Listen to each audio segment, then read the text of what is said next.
কেমন আছে? আলহামদুলিল্লাহ ভালো। জবাব দিয়েছে আপনার কলিজার টুকরা ফাতেমা। কি জবাব? ফাতেমা বলেছে, নবী, সারা দুনিয়ার নারীদের জন্য শ্রেষ্ঠ গুণ হলো চেহারাটা অন্যের বেগানার নজর থেকে নিজের চেহারা বাঁচাইয়া রাখা। ফাতেমা ইন্তেকালের আগে কয়, আলী, দুনিয়াতে কোনো বেগানায় আমি ফাতেমার দেহটা পর্যন্ত দেখে নাই। আমার মরণ হয়ে যাবে ভাব, আমারে ঘরের মধ্যে দ্রুত গতিতে জানাজা পড়ায় দাফন করো, বা বাইরে লাশটা নামাবা না। বাইরের লোকগুলো দেখিয়া আমার কাফনের উপর দিয়ে আমার দেহটা দেখা বলবে, নবীর কন্যা এত বড় লম্বা, এত মোটা ছিল, দরকার নাই, আমার জানাজা ঘরের মধ্যে কমপ্লিট করে দাফন করে দিও। আরে আম্মা জান, আপনারা তো ফাতেমা রাদিয়াল্লাহু আনহার মতো নারী, ফাতেমা যদি পারে আপনি কেন পারবেন না? পারার পরও দেখেন ফাতেমার উপরে কেমন হুঁশিয়ারি সংকেত। আলান নবী সাল্লাল্লাহু আলাইহি ওয়াসাল্লাম, ইয়া ফাতেমাতু আনকিজি নাফসাকি মিনান নার। নবীর ইন্তেকালের 6 মাস আগে ফাতেমাকে নবী ডেকে বলেন, ও ফাতেমা, আমি তোমারে কত আদর করি, বোঝানো যায় না রে ফাতেমা। আমি যদি কোথাও যাই তোমার থেকে শেষে বিদায় নেই, কোথাও থেকে আসলে আগে তোমার কাছে দেখা করি। কিন্তু ফাতেমা বিদায়ের আগে বলে গেলাম, নিজেকে জাহান্নামের আগুন থেকে বাঁচাইয়া কবরে যাইও। কবরে গিয়া যদি নেক আমল দেখাইতে না পারো, কোনো উপায় হবে না। ও নবীর উম্মতের দল, আমার মায়ার নবী রাহমাতুল লিল আলামিন, কলিজার টুকরা ফাতেমা, জান্নাতের নারীদের সরদারিনী, তাকে যদি এত কঠিন কথা নবীর জবানে বলতে পারেন, ও চট্টগ্রামের আনোয়ার আর আম্মা জানেরা, আপনাদের আমলের খবর কি? ইমানের খবর কি? স্বামীর খেদমতের খবর কি? সন্তানের হক কি পরিমাণ আদায় করেছেন? আম্মা জান, পর্দা কতটুকু রক্ষা করতে পেরেছেন? আপনার সতীত্ব, আপনার চরিত্র কি পরিমাণ ঠিক রাস্তায় রাখতে পারছেন? আল্লাহর সাথে একটু হিসাবটা তাড়াতাড়ি মিলাইয়া যান, কোন দিন কবরে ডাক আসবে বলা যায় না। ও নবীর উম্মতেরা, ও যুবক, এখনো সময় আছে, তওবা করো। স্কুলে পড়ো, কলেজে পড়ো, চাকরি করো, তবে আর নামাজটা ছাড়িও না রে বাবা। মা বাবার দোয়া নিয়ে সামনে আগাও।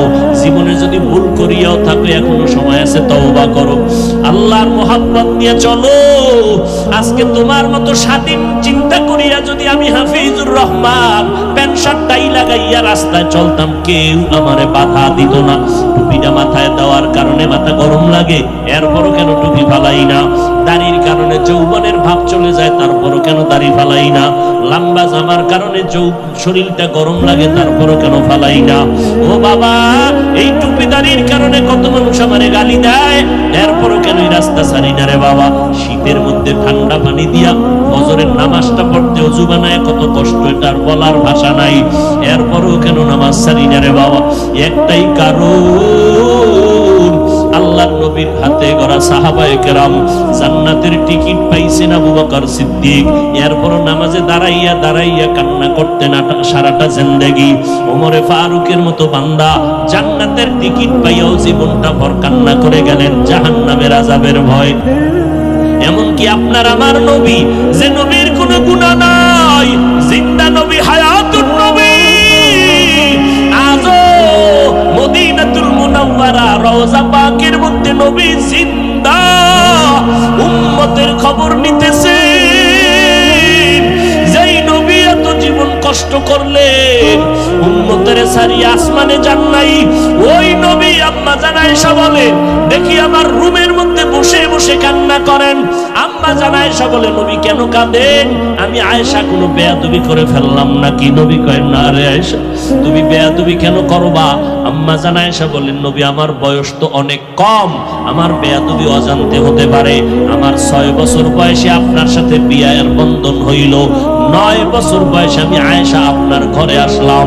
আম্মা জান আয়েশার 18 বছর যখন বয়স, তখন আমার নবী দুনিয়া থেকে বিদায় হয়ে চলে গেলেন। ও আম্মা জানেরা, মাত্র আম্মা জান আয়েশা নবীর ঘর করেছেন 9 বছর। 18 বছরের একজন নারী আম্মা জান আয়েশা, বেশি বয়স হয় নাই, নবীর ঘর করলেন মাত্র 9 বছর। এই 9 বছরে 18 বছরের নারী আম্মা জান আয়েশা নবীর বরকতে স্বামীর খেদমত করে কি পাইলেন জানেননি? আম্মা জান আয়েশা বলেন, 6 বছরে বিয়া হয়ে গেল, 9 বছর বয়সে নবীর ঘরে আসলাম, বাকি 9 বছর নবীর ঘর করে 18 বছরে নবী বিদায়। আল্লাহ আল্লাহর শুকর, ওই 9 বছরে আমি আয়েশাকে আল্লাহ এত ব্রেন দান করেছেন, আমি 2000-এর উপরে হাদিসের হাফেজা হয়ে গেছি। আর শুধু তাই না, আমার নবী আমার জন্য এমন দোয়া করিয়া গেছেন, ওই আরবের যত বড় বড় বড় বড় সাহাবায়ে কেরাম কঠিন কোন মাসআলায় যদি আটকাইয়া যাইতেন, আমি আয়েশার কাছে যদি আসে, আয়েশা এমন একটা সমাধান দিয়া দিতেন, বড় বড় সাহাবায়ে কেরামের মাসআলা হল হইয়া যাইত। ও আম্মা জান আয়েশা 18 বছর বয়স, 9 বছর ঘর করিয়া 2000-এর উপরে হাদিস তার মুখস্থ হয়ে গেল। অথচ কপাল বুঝি খারাপ, আম্মা জানেরা মাওলার কোরআন শরীফটাও পড়তে পারলেন না।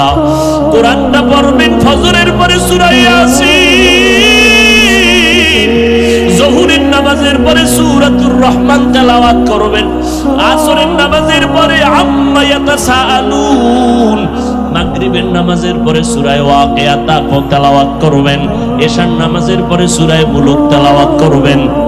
আপনার ঘর ফেরেশতারা পাহারা দিবে, আপনার ঘরে কোনোদিন চোর ডাকাত আসবে না, আপনার স্বামীর কামাই রুজিতে কোনোদিন অভাব লাগবে না। সূরা ইয়াসিনটা পড়া ভুলিয়েন না রে আম্মা জান। কপাল খারাপ, দুনিয়ার সব কিছুই শিখলেন, কোরআন পড়া শিখলেন না। আমি ছোটবেলার থেকে বলতেছিলাম, ভুলে গেছিলাম, আম্মা জান আমাদের গজল শিখাইতেন, আম্মা জান আমাদের কোরআন পড়া শিখাইছেন। ও পর্দার আড়ালের আম্মা জান, কেন কোরআন শিখলেন না রে মা? কোরআনের মতো আর এত মধুর তেলাওয়াত কই পাইবে?